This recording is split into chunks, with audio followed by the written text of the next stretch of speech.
চল নিচে, এই সময় ছাদে থাকা ঠিক হবে না। তুই এমন কেন রে ফুল? ওই তোপা মেয়েটা তো ওর বাপটার মতোই শয়তান হয়েছে। তা কি তুই বুঝিস না? তুই বুঝিস না ওরা তোর মাকে মেরে ফেলবে? তুই বুঝিস না ওরা তোর মাকে মেরে ফেলেছে? তোর বাবাকে প্রলোভন দিয়ে এমন অমানুষ করেছে। ওই জোহারা ঠিক কেমন মহিলা তা তুই এখন অবধি বুঝতে পারলি না।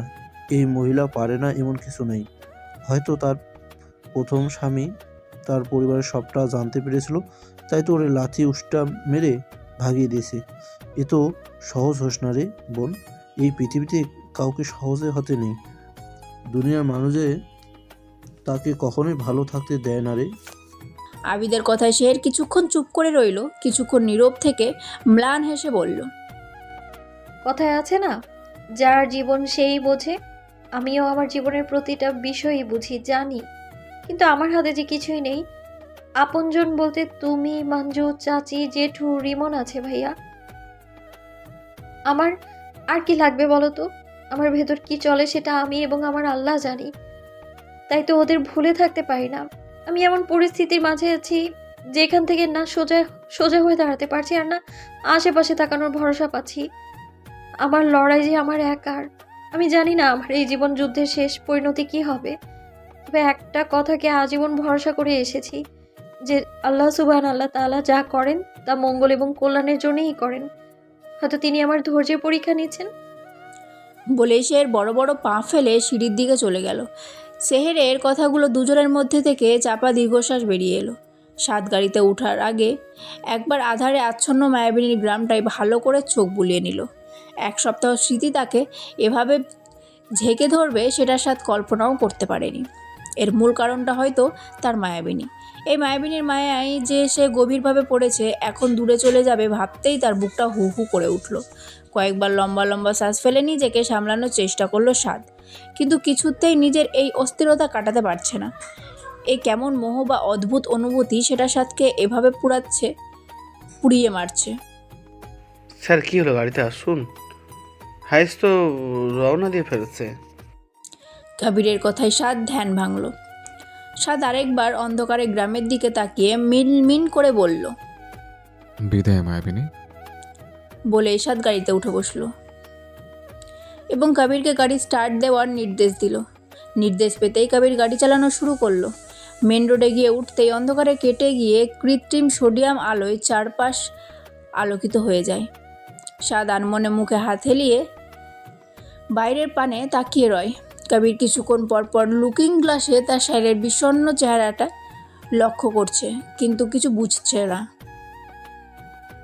কারণ সে জানে তার স্যার এত সহজে মুখ খুলবে না। তবে কবির যে সাদের মুখ খোলানোর ব্যবস্থাই করে এসেছে, ভাবতেই কবিরের ঠোঁট দুটি প্রশস্ত হয়ে যায়। প্রায় 3.5 ঘন্টার সফরে সাদ বাড়িতে পৌঁছালো রাত 12:30টায়। বাড়িতে ঢুকে সাদ আর তার বোন এবং মাকে সোফায় হেলান দিয়ে বসে থাকতে দেখল।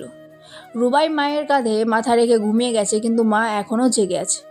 সাদের বাবা প্রতিদিন রাত 11টায় কড়া ঘুমের মেডিসিন নিয়ে ঘুম দেয়, নাহলে সেও এখানে উপস্থিত থাকতো। কিন্তু এখন যে তার ঘুমে হুঁশ নেই। কারো উপস্থিতি টের পেয়ে মা নড়ে সদর দরজার দিকে তাকালো। মায়ের নড়াচড়ায় রুবাই লাফ দিয়ে উঠে বসলো আর এদিক সেদিক তাকিয়ে অস্থিরতার সাথে বলতে লাগলো, কি হলো মা? ভাই এসেছে? কোথায় সাদ? বলতেই তার সদর দরজার দিকে নজর গেল। সাদকে দেখে রুবাইয়ের যেন প্রাণ ফিরে এলো। সে উঠে দাঁড়িয়ে বড় বড় পা ফেলে সাদকে গিয়ে জড়িয়ে ধরলো। সাদও পরম আনন্দে নিজের বোনকে জড়িয়ে ধরলো। পরিবারের প্রতিটা মানুষ সাদকে এখনও সেই ছোটবেলার মতোই করেই ভালোবাসে। এত দেরি হলো কেন ভাই? আমি তো অফিস থেকে ফিরে তোকে পেলাম না। আমি তো 9টায় রওনা দিয়েছি আপু, তাই দেরি হলো আর কি। সাদের মা দুই ভাই বোনের দিকে এগিয়ে এসে গাল ফুলিয়ে বলল, বোনকে পেটে সবাই ভুলে যায়, আর আমি যে 12টা অবধি জেগে আছি সে খবর কেউ রেখেছে? মায়ের অভিমানী কথায় সাদ কিঞ্চিত হাসলো। এরপর রুবাইয়ের সাথে নিজের মাকেও জড়িয়ে ধরলো। সাদ চোখ বুজে মুচকি হেসে বলতে লাগলো, তোমাদের ভুলবো কি করে বলো? তোমরা যে আমার দুনিয়া মা। এখন বলো, আমার চিন্তায় প্রেশার হাই করে ফেলোনি তো? সাদের কথায় মা সাদের বুকে হালকা চাপড় দিয়ে বলল। তুই তো ফাজিল হলি কেন? সাদ দুজনকে ছেড়ে চোখ বুজে হাত বুলাতে বুলাতে মুখ গোমড়া করে বলে। কিছু বললেই দোষ। না রে ভাই, তোর দোষ না, মায়ের ব্লাড প্রেশারের দোষ। এই, তুমি ওখানে দাঁড়িয়েছো কেন? ভেতরে আসো।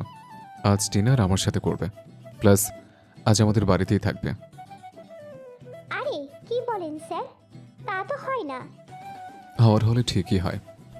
এখন কোনো কথা না, চুপচাপ গেস্ট রুমে গিয়ে ফ্রেশ হয়ে খেতে আসো। It's my order. বলেই সাদ সিঁড়ি বেয়ে উপরে চলে গেল। রুবাই হেসে কবিরকে বলল। বসের অর্ডার না মানলে সকালে ঘুম থেকে উঠে দেখবেন আপনার এই চাকরিটা ফুস করে উড়ে গেছে। তাই বেশি কথা না বলে সাদ যা বলল তাই করে ফেলুন। আমরা খাবার রেডি করছি। বলেই রুবাই তার মায়ের কাজে হাত লাগাতে রান্নাঘরে চলে গেল। সাদ উপরে যাওয়ার সময়ই মা কিচেনে ছুটছিলেন। কবিরও আর কি করবে, কোনো উপায় না পেয়ে গেস্ট রুমের দিকে চলে গেল। এদিকে শেহের, তোরে আমি এত সহজে ছাড়ুম না। আমার সময় আইব, আমি কি জিনিস তোরে আমি হারে হারে বোঝাইয়া দিব। এখন শুধু সময় অপেক্ষা। সেই সঠিক সময় তোকে আমার হাত থেকে কেউ বাঁচাতে পারবে না, কেউ না। তোর অপমানের শোধ আমি শুধু আসলে নিব। বলেই অচেনা লোকটা হুঙ্কারের সাথে হাতে থাকা স্টিলের গ্লাসটা ছুঁড়ে ফেলে দিল। রাগে তার সমস্ত শরীর যেন দাউ দাউ করে জ্বলছে, প্রচণ্ড জ্বলছে। শেহের ব্যস্ত হয়ে পড়ল নিজের পরীক্ষা নিয়ে। সারাদিন বইয়ে ডুবে থাকো, পরীক্ষা দাও আর রাতে রিমনকে সময় দাও, এ যেন তার প্রতিদিনের রুটিন। জোহরা বা তপা কখনো কোনো ঝামেলা করেনি, তবে জোহরা একবার এসেছিলেন রিমনকে নিতে, কিন্তু রিমন রুবাইয়ের নাকচ করে দেয়। সে ওই বাড়িতে ফিরবে না। প্রতিবারের মতোই জোহরা খালি হাতে ফিরে যায়। তবে ফিরে যাওয়ার আগে শেহরের দিকে ক্রোধের দৃষ্টি একবার হলেও নিক্ষেপ করবেই। সেই দৃষ্টি শেহর বুঝতে পারলেও কিছু বলে না। কবির এখনও জেলে আছে। এদিকে গ্রামের মানুষ নতুন একজন চেয়ারম্যান নিয়েছে। নতুন চেয়ারম্যান হলো রতন চাচা। উনি অত্যন্ত ভালো এবং ঠান্ডা স্বভাবের মানুষ। যেমন তার ব্যবহার, তেমনি তার কাজের দক্ষতা। গ্রামের মানুষ বেশ খুশি এবং এমন একজন চেয়ারম্যান পেয়ে। সময় যত এগোতে থাকলো শেহরের পরীক্ষাও শেষ হয়ে আসলো। পরীক্ষার কারণে মঞ্জুর সাথে কলেজ ছাড়া দেখাই হয় না। শেষ পরীক্ষার দিন মঞ্জু আগে কলেজ থেকে বাসায় চলে গেছে, তাই শেহরের আজ একাই যেতে হচ্ছে। শেহর প্রশ্নের এমসিকিউ দেখতে দেখতে আসছিল, তখনই তার পাশের ক্ষেত থেকে একটা শব্দ পেল। সেই শব্দ শেহর ভুরু কুচকে থামলো। ঘাড় ঘুরিয়ে পা উঁচু করে কিছু দেখার চেষ্টা করতেই যা দেখলো তাতে শেহরের হাত পা যেন অবশ হয়ে গেল। এই যে তার বাবা কবির, এক ঢোকে মদ গিলছে সে। শেহর ভয়ে শ্বাস আটকে আসছে। মদ খাওয়া শেষে বোতল নামিয়ে কেমন পাগলের মতো কথা বলছে আর চিৎকার চেঁচামেচি করছে, যা দেখে শেহর ভয় আরও বেড়ে গেল। সে আর এক মুহূর্ত সেদিকে না দাঁড়িয়ে দ্রুত সেই স্থান ত্যাগ করলো। তার পক্ষে এই মানুষের সামনে দাঁড়িয়ে থাকা সম্ভব না। বাসায় ফিরে কাউকে জিজ্ঞাসা করতে চেয়েও কিছু জিজ্ঞাসা করতে পারলো না। আর আবিদ বা জেঠুও বাসাতে ছিল না। আবিদ তার ভার্সিটি থেকে এখনও ফিরেনি, আর জেঠু তার কাজে গেছে। শেহরের অস্বস্তি যেন বেড়েই চলেছে। কবির জেল থেকে ছাড়া কবে পেল, আর কিভাবেই বা বের হলো? সে কি আবার শেহরের কোনো ক্ষতি করবে? এরকম নানা প্রশ্ন শেহরের মাথায় ঘুরঘুর করছে। চাচি শেহরকে উঠোনে বসে থাকতে দেখে হাঁক ছেড়ে বলল। ফুল, রান্নায় এসে সাহায্য করতে পারবি? পুকুরে যেয়ে কাপড় ধুইতে হইব আমায়। তুই একটু ভাত টিকা দিস, আর মাছ বসিয়েছি, নুন লাগলে দেখিস একটু। আচ্ছা চাচি, তুমি যাও, রান্না আমি সামলাচ্ছি। চাচিমা মুচকি হেসে রান্নাঘর থেকে ভেতরে চলে গেল। শেহর নিজের সব চিন্তা পাশে ফেলে রান্নাঘরে চলে গেল। আর যেহেতু শেহরের পরীক্ষা শেষ, সেহেতু সে এখন অবসরেই আছে। পার্টিমুখর পরিবেশ। কিছুক্ষণ পরপর লাল নীল লাইট বদলে চারপাশ 2 কালারের কলম্বিয়া তৈরি করছে। সাইড স্টেজে একটা ব্যান্ড এবং ফেমাস সিঙ্গার বসেছে। গায়ক কিছুক্ষণ পরপর বিভিন্ন মন ভোলানো গান গাইছে। চারপাশে নানান মানুষের আনাগোনা, সকলে পাবলিক ফিগার অথবা সেলিব্রিটি।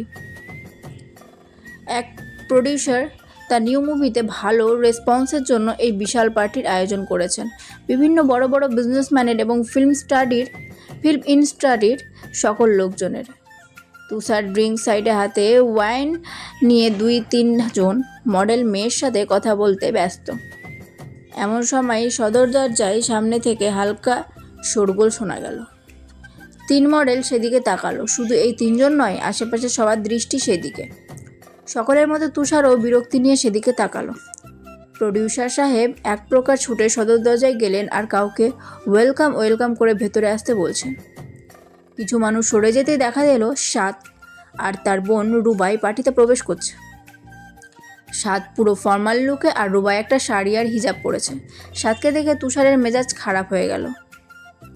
মেজাজ গরম হওয়ার মূল কারণ সাত যেন কেন তার চেয়েও বেশি আকর্ষণীয়, যার জন্য প্রায় সকল মডেল তার অভিনেত্রী তার দিকে নজর দেয়। কই তুষারের দিকে তো এভাবে কেউ তাকায় না। এই বিষয়গুলো পুরো বিরক্তি ধরিয়ে দেয় তুষারকে। অত্যন্ত বিরক্তি সুরে তার পাশে থাকা মেয়েটি বলল, এরে নিয়ে এত মাতামাতির কি আছে ভাই? সে তো সামান্য ডাইরেক্টর। শুধু সাদা হলেই যে ভালো হতে হবে এমন তো নয়। Look at me or leave him. মেয়েটা তুষারের দিকে না ফিরে বড় কণ্ঠে বলল, সাদ, বিন সাবরানের মতো মানুষ প্রায় প্রতিটা মেয়ের হাজবেন্ড হিসেবে আশা করে। যে মেয়েদের সাথে মিসবিহেভ করে না, রেসপেক্ট দেয়, সাথে একজন ভালো মানুষ, ফেরেশতার মতো মানুষটাকে খারাপ বলার মতো কোনো ওয়ে নেই মিস্টার। বরং আমি এটা বলতে পারি, তোমার স্টার হওয়ার 2 বছর বেশ অনেকবার ওয়াইন বার ড্রিঙ্কস নিতে দেখেছি, কিন্তু সাচ্চারকে গত 4.5 বছরে কোনোদিন ড্রিঙ্কস তো দূরে থাক, স্মোকও করতে দেখিনি। বলেই মেয়েটি তার পাশে 2 জন মেয়েকে নিয়ে অন্যদিকে চলে গেল। তুষার রাগে গ্লাসের পুরোটা ওয়াইন একদমে শেষ করে মৃদু চিৎকার দিয়ে বলল, সাত সাত অ্যান্ড সাত, এই এক নাম আমার সব কিছুই শেষ করে দিচ্ছে।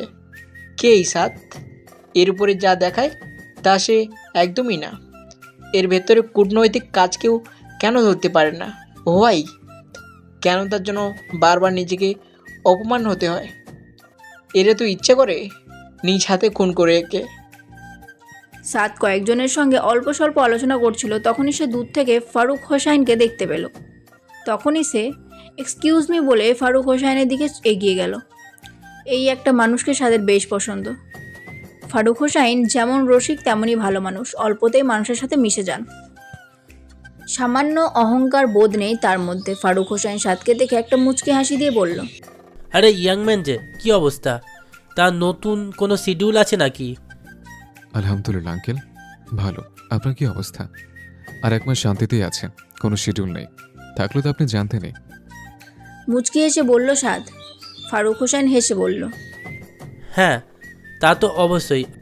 আমি আলহামদুলিল্লাহ ভালো আছি। তা কিছু খাবে? কোল্ড ড্রিঙ্কস আর স্ন্যাক্স? না আঙ্কেল, ঠিক আছে। আন্টির কি অবস্থা? আর আপনার মেয়ের? সকলেই আলহামদুলিল্লাহ ভালো আছো। আমার মেয়েকে তো এবার নিউ ইয়র্কে পাঠাইছি। ও আচ্ছা, এবার সে কোন ক্লাসে? ইন্টার দিয়েছে। রেজাল্ট আসার পর নানান ঝামেলার পর অবশেষে নিউ ইয়র্কে পাড়ি জমালো। তা শুনলাম তোমার বোনও নাকি এসছে। সে কোথায়? পরিচয় তো হলো না। ও হ্যাঁ, ও ওদিকে আছে, চলুন সেদিকে যাই। হ্যাঁ চলো।